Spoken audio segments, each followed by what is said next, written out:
they try to test you. They'll try to test you even if you've been teaching for 20 years. So sorry about that, they will just try. Be really, really harsh at the start. I hate giving detentions, one, because it's a waste of my time and they've already been naughty and annoyed me, so I don't want to spend another half an hour with them, but it's worth it. So once you start giving out detentions, then they're like, oh, I don't want to waste my time. Like, do go strict to start with, because then you can lighten up, whereas if you go too easy and then start to be strict, it doesn't work. So yeah, take yourself out of your comfort zone, be really strict, and then you can ease up as it gets towards Christmas. I agree with Amy.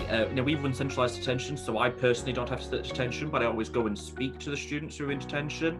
Having conversations with them can sometimes, because you will end up giving detentions out. Don't feel bad about that.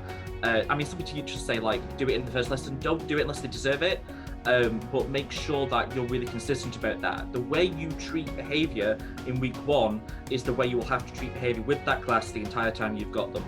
Because otherwise they will not be able to comprehend the fact that you've changed what you're doing. So start off, as Amy said, stricter than perhaps you would normally run things in a class you're familiar with and is used to you. In fairness, go harder and higher than you would normally ever do, because you need to establish your boss. When they're in detention, whether it's centralised or whether you sit it personally, talk to them. Make sure they understand why they've gotten to that point. Because I've found sometimes they actually don't, and sometimes you can make them see, well, actually it's because you did this and that was a problem and here's why.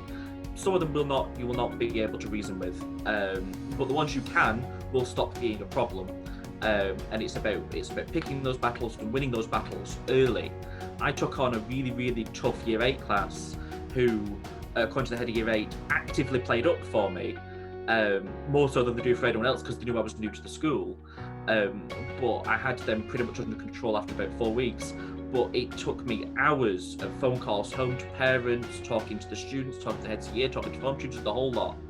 So the other thing that sort of we haven't mentioned just yet is invest the time in it early. Do it up front, even if it is a lot.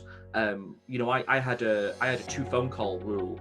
So if I had to phone home about your behaviour, I would phone home the next day as well, or the next lesson, with the expectation I'd be phoning to say something good. But if I wasn't, their parents were never, ever impressed with the fact that I had to call 2 days on the trot. It's a lot of work, you've got to be on it. I don't necessarily recommend it for everyone. You may not have the time, it may not be something you find valuable. But for me, I was able to get that class under control within the space of a month by basically whacking them with behaviour policies from the beginning, really hard at the start. And next year, because I know the classes I've got next year, I'm going to have to do the same again. It's going to be great.